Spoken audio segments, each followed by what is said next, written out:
이곳은 40년 전 중국의 농촌입니다. 중국 북방의 농촌에서 사람들은 한 해의 농사를 마무리합니다. 가을 거디한 곡식은 이미 곡간에 들였고 사람들은 농한기에 접어듭니다. 높이 울려 퍼지는 수호나 소리가 겨울의 고요한 공기를 가릅니다. 이 땅에서 수호나는 곧 의식이며 혼인과 장례, 각종 명절 의례를 관통하는 알림이자 배경음입니다. 그들은 한결같이 중산복을 입고 사뭇 진지한 표정을 짓고 있습니다. 이는 당시 중장년 남성들의 전형적인 차림이자 점점 멀어져가는 한 시대의 단면이기도 합니다. 1983년 개혁 개방이 시작된 지 5년째 되던 해였습니다. 텔레비전은 귀한 물건이었고 인터넷은 아직 존재하지 않았습니다. 사람들의 삶의 리듬은 수백 년 이어진 농경의 순환을 따랐습니다. 풍년은 한 해의 고된 수고가 보답을 받았다는 뜻이었고 앞으로를 살아갈 든든한 미천이기도 했습니다. 마을의 일상은 한풀 느려지지만 또 다른 분주함이 움트기 시작합니다. 1년 중 가장 중요한 명절인 춘절이 다가오고 있습니다. 섣달이 시작되면 공기에는 곧바로 새해의 활기가 번집니다.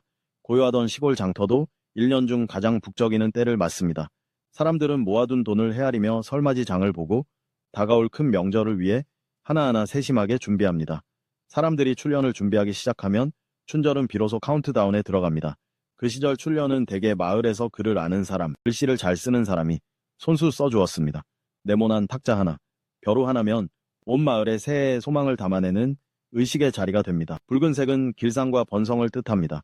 하지만 어느 집 문 앞에 노란색이나 초록색 대련이 붙어 있다면 그 집에 최근 몇 년 사이 가까운 가족의 상을 당했다는 뜻입니다. 이는 절제된 애도의 표현이자 중국인의 내면 깊숙이 자리한 가장 깊은 의례 의식이기도 합니다. 슬픔이 차에 가시지 않았더라도 사람들은 여전히 새 출년을 붙이고 추모 속에서 새로운 시작을 맞이합니다. 화면 속 한 출년에는 5강을 지키고 한마음으로 사화로 나아가며라고 쓰여 있고 3일을 힘써 이루어 모두가 가정과 나라를 일으키자라고 적혀 있습니다. 가로 현판에는 전도양양이라고 적혀 있습니다. 이 문구들에는 그 시대 특유의 정신적 분위기가 응축되어 있습니다. 사람들은 미래를 향한 희망으로 가득했고 고향을 일구고 삶을 나아지게 하는 것이 모두의 가장 소박한 목표였습니다. 출년을 붙이기 전에는 더 중요한 의식 하나가 있었으니 바로 족보를 정리하는 일입니다.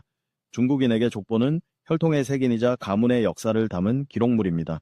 어른들은 소중히 간직해온 책자를 꺼내 후손들에게 조상의 이야기와 가문의 뿌리를 들려줍니다. 이는 자신의 정체성을 확인하고 자신이 어디에서 왔는지를 기억하는 일입니다. 이어서 사람들은 신위와 연화를 붙이기 시작했다. 조왕신, 천지신, 문신, 재신. 모시는 신들은 저마다 달랐지만 비는 바는 크게 다르지 않았다. 풍년이 들고 오곡이 무르익기를 바랐다.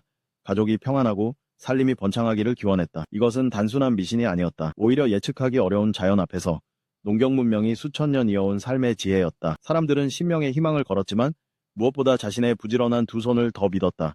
섣달 끝자락에 모든 준비가 마무리되면 섣달 금음이 어김없이 찾아온다. 온 가족이 모이기에 앞서 먼저 조상께 제를 올린다. 제물을 차리고 향을 피운 뒤 절을 올리며 한 해의 수확을 선조께 아뢰고 후손을 보살펴 주시길 빈다.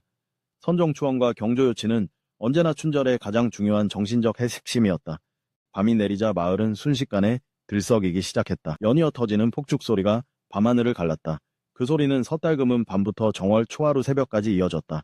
사람들은 폭죽 소리가 클수록 무근의 애군을 더 멀리 쫓고 새해의 복을 더 잘 불러다 온다고 믿었다. 온 땅에 흩어진 붉은 폭죽 조각은 마을의 경사스러운 융단을 깔아놓은 듯했다. 오늘날에는 환경 보호와 전통이 충돌하며 설 분위기도 고요함 속에 옅어져 간다. 하지만 1983년의 필름 속에서는 피 속 깊이 밴 흥겨움과 기대를 여전히 볼 수 있다. 아이들은 새 옷을 입고 어른들께 공손히 세배를 드린 뒤 기대에 찬 얼굴로 세뱃돈을 받아든다. 어른들은 친척과 이웃을 찾아 나선다. 평소 농사일에 바빠 왕래가 뜸했던 친척과 이웃들도 이때만큼은 둘러앉아 지난 한 해의 소식을 나눈다. 춘절은 다시 만남을 약속하는 명절이다. 정월 초사흘에도 흥겨움은 여전히 이어진다.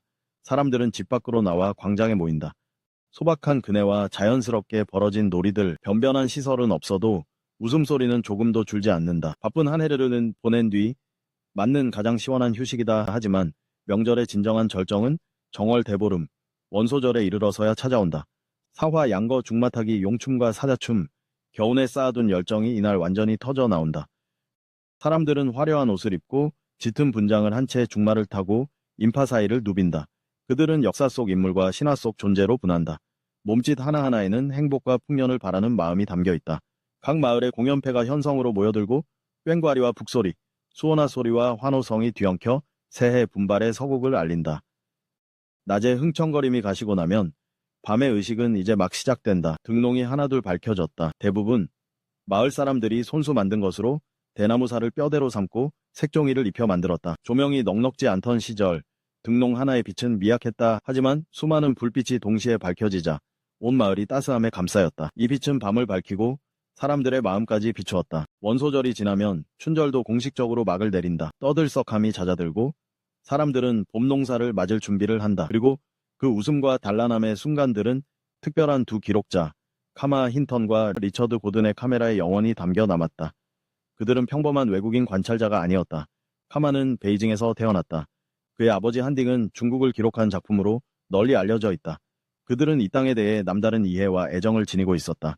6개월에 걸쳐 그들은 16mm 필름으로 절제되고도 인내심 있는 시선으로 한 시대의 진실한 단면을 기록했다.